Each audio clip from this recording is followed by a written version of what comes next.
Bismillahirrahmanirrahim. Assalamualaikum warahmatullahi wabarakatuh. Perkenalkan, nama saya Fitriani, Prodi Akuntansi 2018. Di sini saya akan mereview kembali mengenai film The Heart of the Sea.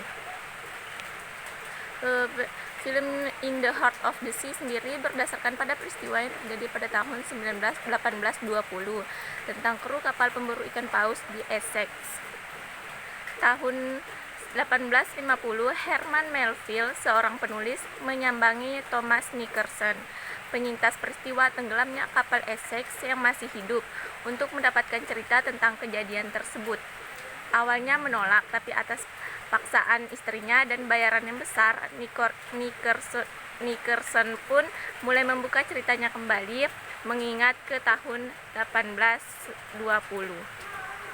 Nicholson muda yang sekitar saat itu berusia 14 tahun mendaftar sebagai awak kapal di sebuah perusahaan pemburu paus yang baru saja mendapatkan kapal Essex sebagai armadanya.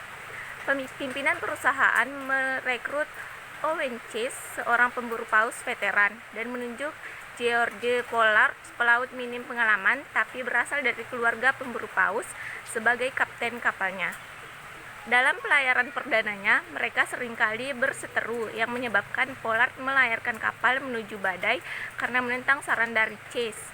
Kemudian mereka berbaikan dan melepaskan ego masing-masing daripada mereka pulang tanpa hasil. Setelahnya, mereka berhasil menangkap paus sperma jenis paus berkepala kotak. 3 bulan tanpa hasil, Pollard mengarahkan kapal dari Samudra Atlantik menuju ke Samudra Pasifik melalui Cape Horn di Ekuador. Mereka mendapatkan info dari pelaut lain bahwa ada daratan lepas pantai ke arah barat. Mereka tertarik dan tidak peduli dengan cerita tentang paus raksasa yang mereka anggap hanyalah mitos belaka. Tidak disangka, ternyata mereka berhadapan langsung dengan paus raksasa itu sesaat setelah menemukan daratan tersebut. Kapal sebelah tenggelam yang membuat mereka terpecah ke dalam 3 skoci untuk menemukan pantai. Paus itu mengikuti dan menyerang lagi yang membuat mereka terdampar di Pulau Henderson yang penuh dengan sisa jasad orang yang pernah terdampar. Sebagian dari mereka memilih untuk pergi dari pulau itu dan sebagian lain bertahan di sana karena kekurangan bahan makanan untuk waktu yang lama. Akhirnya mereka mengonsumsi teman mereka yang telah mati alias kanibal. Paus raksasa kembali lagi, tapi kali ini Chase tidak membidiknya dan membiarkan paus raksasa itu pergi dan tak terlihat lagi. Setelah terombang-ambing di lautan dalam waktu yang lama dan nyaris di ujung kematian karena kelaparan, Chase dan rekan-rekannya mencapai daratan dan dipulangkan ke Nantucket sehingga bisa berkumpul kembali dengan keluarganya. Pollard dan Chase diminta untuk tidak menceritakan kejadian ini ke publik oleh pimpinan, tetapi Chase memilih untuk berhenti karenanya daripada berbohong.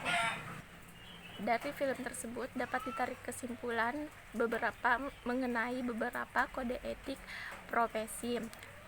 Salah satunya yaitu skill di bidangnya. Kita dapat lihat pada film tersebut, perusahaan sengaja merekrut Owen Chase karena Owen Chase seorang pemburu paus veteran, di mana Owen ini sudah berpengalaman dalam memburu paus, sehingga ketika mereka bertemu dengan paus di laut lepas nanti, Owen tidak akan kerepotan menangani masalah tersebut. Yang kedua yaitu ada komitmen dan konsisten. Nah, selama 3 bulan di laut lepas, mereka tidak pernah sekalipun menyerah untuk menemukan paus tersebut, sehingga pada akhirnya mereka bertemu dengan paus. Walaupun mereka tidak bisa menangkapnya, tapi setidaknya mereka telah bertemu secara langsung dengan paus tersebut.